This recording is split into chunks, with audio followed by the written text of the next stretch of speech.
Turning rogue, it is no longer an uninfluential group of technological platforms. The way Twitter and Facebook have booted out Trump, or how Google has cut off Parler, a social network popular with Trump supporters, we now understand how seriously big tech can influence electoral outcomes or the political landscape per se.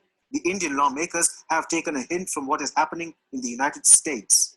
It is a wake-up call for India and a signal that what the big tech can do is a matter of national security for democracies like India, Israel, and many others. Twitter and other such social media platforms simply cannot be allowed to decide the fate of a democratic system. Twitter's vindictive action against Trump simply reeks of such blatant vendetta that it is hard for other countries not to notice. After the US presidential election results, there were clear indications. Engagement on flagged Trump tweets also started getting limited inadvertently. And what happened after the US Capitol breach actually exposes how partisan the big tech can get. Imagine Twitter took down Trump's Twitter handle, even though it was the most popular politician handle on the platform. Twitter has literally silenced opposition against the Democrats in a single stroke. Big tech can remove who it wants and when it wants. Also, these social media platforms get to decide who stays, which reduces public discourse to absurdity. Take, for example, what Senator Lindsey Graham has to say. The Ayatollah can tweet, but Trump cannot.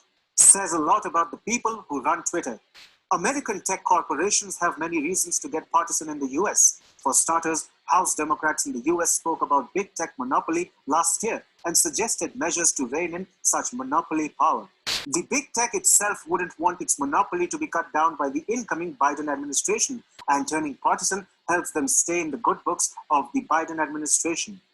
However, what the American corporations are doing is not US specific.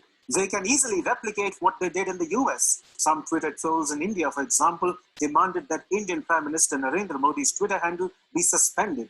This, of course, doesn't make any sense because PM Modi is now the most popular politician handle on Twitter after Trump's handle was suspended. But what if Twitter suddenly finds it logical to suspend PM Modi's account? After all, if a platform can suspend the US president's handle, can it also not suspend the Indian Prime Minister's handle? And remember, social media platforms don't even have to offer a cogent explanation for their actions.